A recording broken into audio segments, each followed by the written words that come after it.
Science and technology have never been kind to religion. They've shown us that lightning is caused by an electrical buildup in clouds, not the wrath of gods, and that disease is caused by pathogens, not evil spirits. They've shown us that the Earth is not the center of the universe or even our solar system. They've shown us that the universe, Earth, life, and even humanity itself are far older than 6,000 years old. They've even shown us it's possible to create simple life forms in a lab from off-the-shelf chemicals. These challenges to religion won't end with what we know today.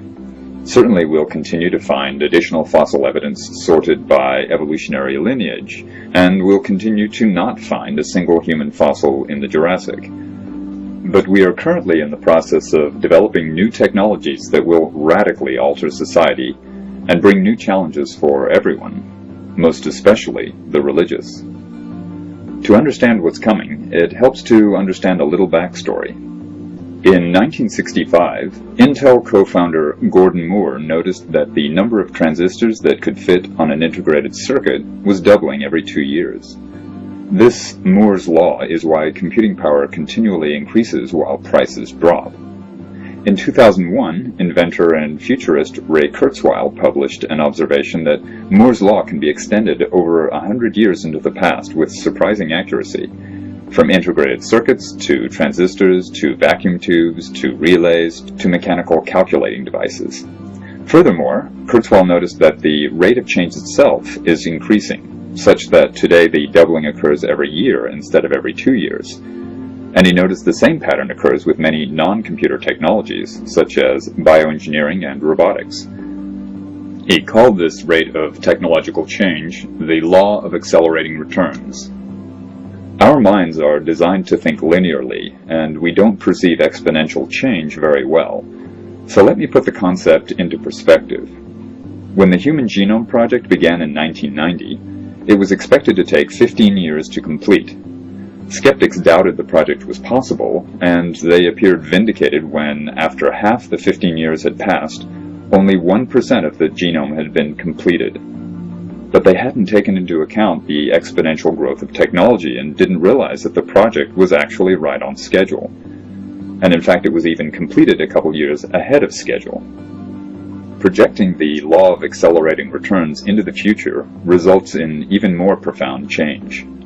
If it holds true, the first 25 years of this century should result in 100 years of progress at the rate we experienced in 2001.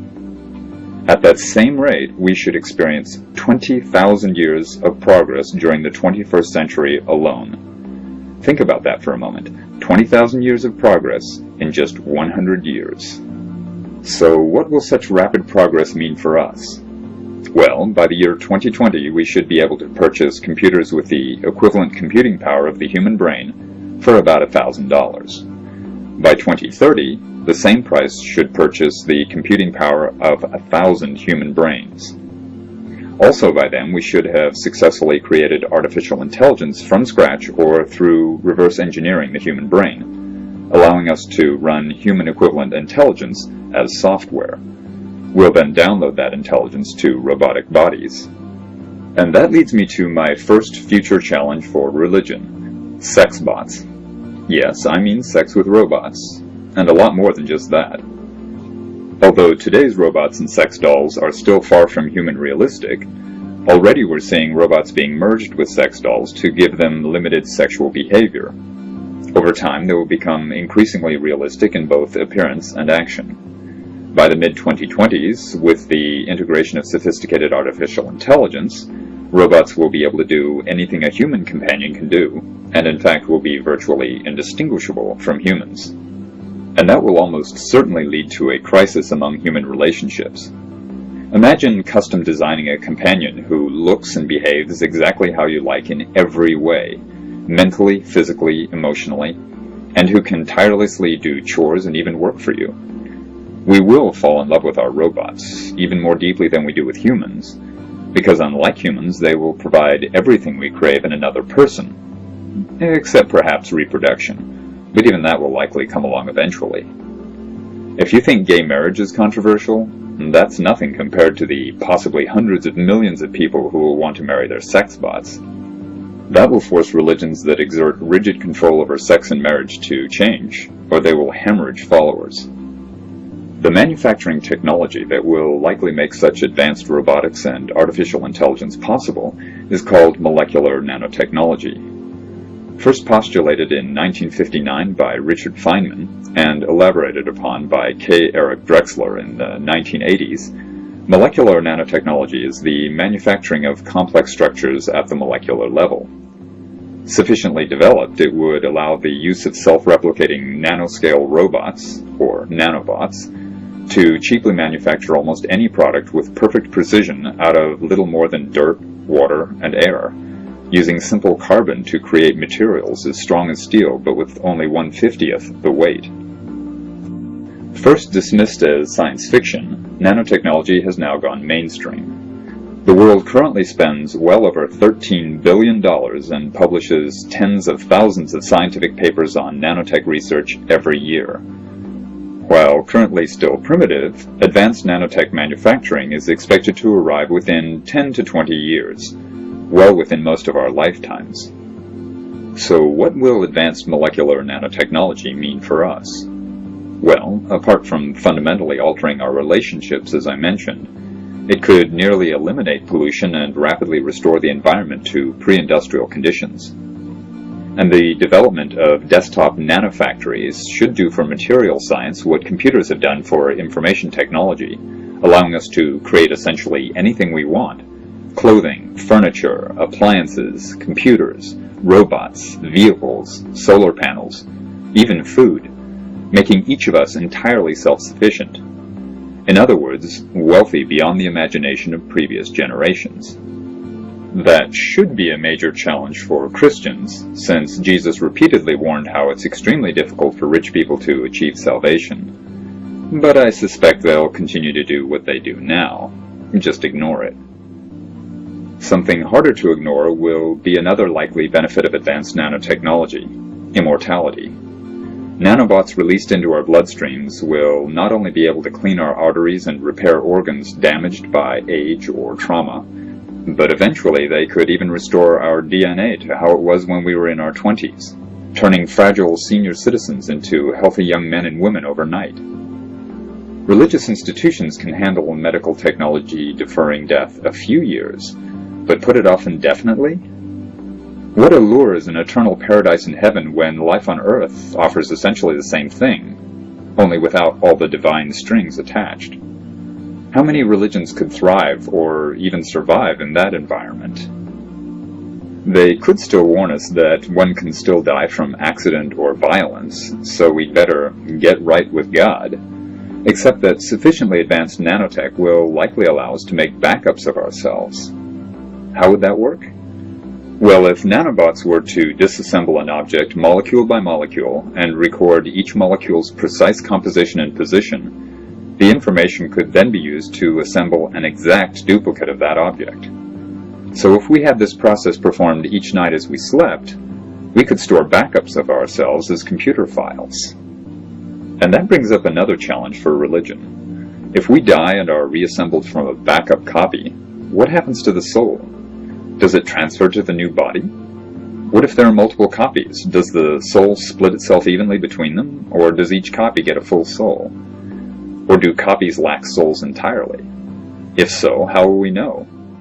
And if nobody notices whether or not they have a soul, doesn't that render the whole concept of an afterlife irrelevant? What hold will religions have over humanity then? It doesn't end there. This same control over matter will almost surely lead to the ability to upgrade our bodies, making them stronger, faster, tougher, with much better senses and even entirely new abilities.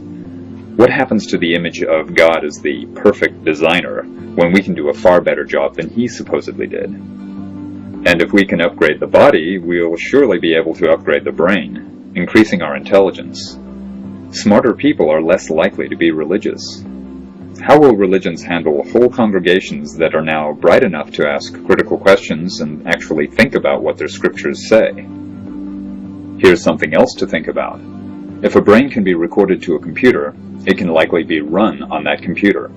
and perhaps live in a computer-generated virtual world along with artificial intelligences. Today's virtual worlds, found most commonly in computer games, have come a long way over the past few decades, but they're still viewed on flat screens and are not yet photorealistic. However, that will change dramatically over the next 10 years. Experienced with advanced virtual reality equipment, or without the need of such equipment in the case of software brains, these virtual worlds will likely appear to all our senses as realistic as the real world. Just as with today's games, future virtual worlds will enhance their realism and interactivity with populations of artificially intelligent virtual characters who are unaware they exist only in software. To these virtual characters, the programmers who create their universes will be their gods. So will the troubleshooting personnel who have almost unlimited power when they visit the virtual worlds, just like game masters in today's online games. Now, if virtual worlds become as realistic as the real world, and they're populated by artificial intelligences that are unaware they're in a virtual world, how do we know we aren't virtual characters living in a virtual world right now? We can't know. And considering that there could eventually be hundreds, thousands, millions or more virtual worlds in the real world, the odds that we actually reside in the real world instead of a virtual one could be extremely remote.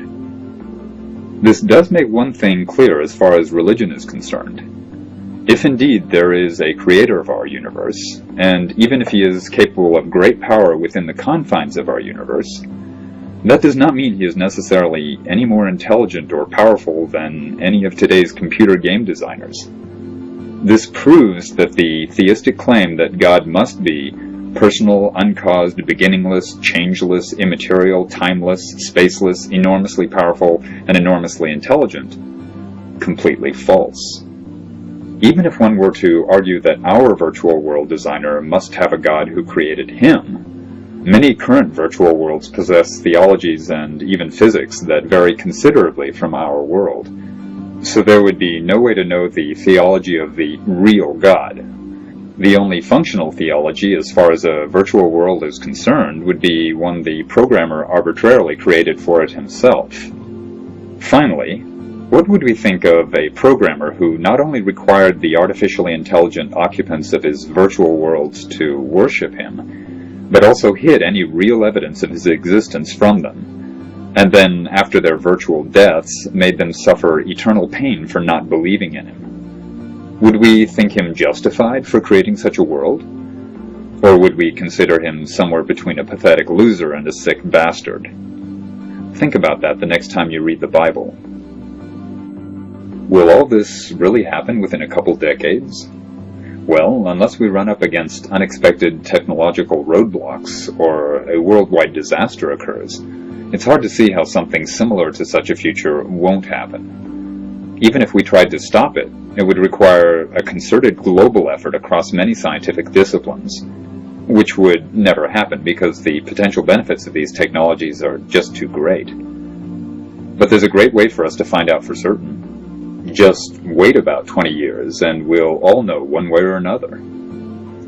The next couple decades won't see the end of religious belief, but the technologies I've described will surely destroy some religions and severely weaken or alter the rest.